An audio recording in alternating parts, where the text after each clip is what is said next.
नमस्कार, स्वागत है आपका इंडिया न्यूज 28 में। ये बात करते हैं उत्तराखंड की कुछ खास खबरों की।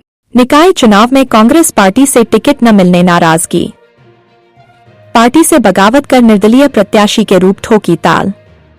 खबर उत्तराखंड प्रदेश के जनपद उधम सिंह नगर के जसपुर नगर से है, जहां जसपुर नगर पालिका पद पर 3 बार आसीन रहे मोहम्मद उमर सिद्दीकी के निधन के बाद कांग्रेस पार्टी से उनके पुत्र मोहम्मद अनीस अहमद उर्फ रूबी ने अपनी दावेदारी की, जिस पर पार्टी ने जसपुर के अन्य युवक को अपनी पार्टी का दावेदार बनाते हुए विश्वास जताते हुए भरोसा करते हुए मोहम्मद आबिद नूरी को अपना प्रत्याशी घोषित कर दिया, जिस पर 3 बार अध्यक्ष रह चुके मोहम्मद उमर सिद्दीकी के पुत्र मोहम्मद अनीस उर्फ रूबी व उनके समर्थकों ने टिकट न होने पर पूर्व अध्यक्ष रहे मोहम्मद उमर सिद्दीकी के निवास पर इकट्ठा होकर कांग्रेस पार्टी के प्रति नाराजगी जाहिर करते हुए जसपुर से कांग्रेसी विधायक आदेश सिंह चौहान पर नाराजगी जाहिर करते हुए टिकट की खरीद फरोख्त के भी आरोप लगाए। साथ ही पार्टी से बगावती सुर में निर्दलीय प्रत्याशी के रूप में नामांकन पत्र दाखिल करने का निर्णय लेते हुए जसपुर निकाय चुनाव में अध्यक्ष पद पर अपनी ताल ठोक दी है। कैमरामैन हंसी सागर के साथ स्टेट हेड मिंटू अजय सागर की रिपोर्ट। जो हमारे विधायक आदित्य चौहान वो कांग्रेस पार्टी के विधायक, उस कांग्रेस पार्टी को और उनको विधायक बनाने के लिए मुसलमानों ने बड़ी तादाद में वोट दिए। लगभग 32 से 33 हज़ार वोट मुस्लिम समुदाय ने आदित्य चौहान को दिया। लेकिन अब वही जनता जसपुर की अनीस रूबी एडवोकेट के साथ खड़ी थी और आज ये कांग्रेस का टिकट जो एक टिकट माना जा रहा है इस चुनाव में, उस टिकट में कल और परसों तक ये फाइनल हो चुका था जनता में कि अनीस रूबी एडवोकेट को टिकट जो है वो टिकट दिया जाएगा। लेकिन एक बड़ा पैक उस रात में हुआ और एक डमी कैंडिडेट को जसपुर की जनता के सामने पेश करा गया। मैं आदित्य चौहान जो हमारे विधायक हैं उनसे बता देना चाहता हूँ कि आज भी जनता अनीस रूबी एडवोकेट के साथ खड़ी है। कल रात ये साबित हो चुका है 2000 की तादाद में उनके कार्यालय पर एक जसपुर की भारी तादाद लकड़ी मंडी ठेकेदार और जितने भी शहर के ईदगाह मोहल्ला चौहान भट्टा डेरिया इतने लोग उनके साथ खड़े थे। और मैं उनसे एक चीज़ और बता देना चाहता हूँ कि अनीस रूबी एडवोकेट जी के लिए पब्लिक रोई है। उनकी रोने की वजह ये रही है कि जिस विधायक को हमने उनके वालिद साहब मोहम्मद उमर की वजह से उनका विरोध को ख़त्म करते हुए उन्हें विधायक बनाया था, और आज वही पब्लिक अनीस रूबी एडवोकेट के लिए वोट और सपोर्ट के लिए खड़ी है। वो तन मन धन उनके लिए लगाने के लिए तैयार है। एक बड़ी तादाद में उनके लिए चंदा भी इकट्ठा हो चुका है। मैं उनसे बता देना चाहता हूँ उनकी ये गलती उनको एक बार अफसोस 10 जिस दिन वोट खुलेंगे उस दिन करना होगा, क्योंकि जसपुर की जनता अनीस रूबी एडवोकेट जी के साथ है और वो नहीं चाहती कि एक तकब्बुर वाला आदमी जसपुर का चेयरमैन बने।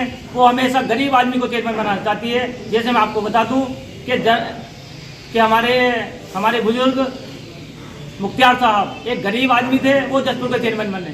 दूसरी बार फिर एक चेयरमैन का जो चुनाव हुआ, फिर फरीदा चेयरमैन एक गरीब प्रत्याशी थी, वो जसपुर की चेयरमैन उन्होंने 5 साल करी।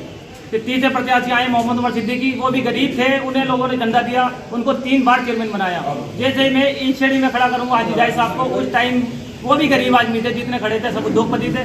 लेकिन एक हाजी जाय को गरीब होने की वजह से जसपुर की जनता ने चेयरमैन बनाया। जब भी यहाँ चेयरमैन बना, कहने का मतलब ये है, जब भी यहाँ चेयरमैन बना एक गरीब आदमी चेयरमैन बना जो गरीबों के साथ चलता है। यहाँ पे उद्योगपति और मालदार आदमी का कोई काम नहीं है, क्योंकि उद्योगपति और मालदार आदमी कभी आवाम की बात नहीं सुनता। वो 300, 500, 700 रुपये का काम कभी जनता के नहीं कर सकता, क्योंकि उसके पास इतना टाइम नहीं होता।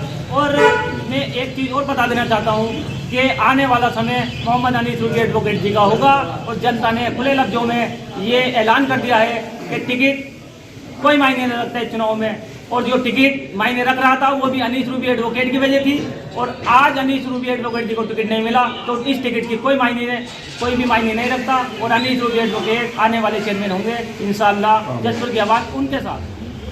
देखिए, जहाँ तक टिकट का प्रश्न है कांग्रेस पार्टी के, तो मेरा परिवार कभी इस टिकट का मोहताज नहीं रहा। आप लोग सब लोग प्रत्यक्ष गवाह हो कि 2 बार मेरे पिताजी और 1 बार मेरी माता बिना किसी टिकट सिंबल पर निर्दलीय प्रत्याशी के रूप में मैदान में आए और जनता ने उन्हें नगर पालिका में चेयरमैन पद पर पहुँचाया।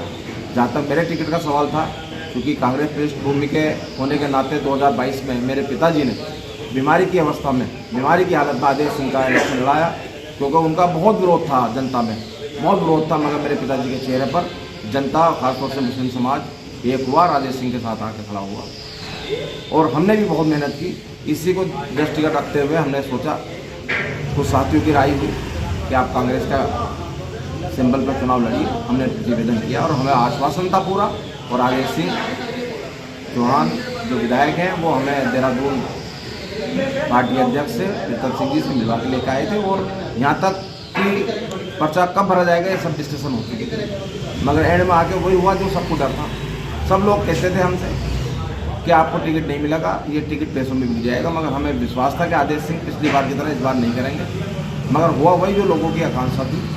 आदेश सिंह ने ना तो हमारे पिताजी की कुर्बानी देखी, ना हमारी मेहनत देखी, और ना ही जनता की आवाज़ सुनी, और तमाम कुर्बानियों को, तमाम जनता की आवाज़ को दरकिनार करते हुए उन्होंने एक पैसे वाला का साथ दिया, पैसा का साथ दिया। देखिए, अगर गत रात की आप बात करेंगे, गत रात्रि की, तो मेरे कार्यालय पे लगभग 2000 आदमी इकट्ठे हुए, जिन्होंने स्पष्ट रूप से जो है मुझे आदेश दिया, क्योंकि मैं जनता का सेवक हूँ, जनता का नौकर हूँ, कि आपको जो है निर्दलीय प्रत्याशी के रूप में नामांकन करना है। और उसी क्रम में कल सोमवार को मैं अपने कार्यालय से निर्दलीय प्रत्याशी के रूप में नामांकन करने जा रहा हूँ।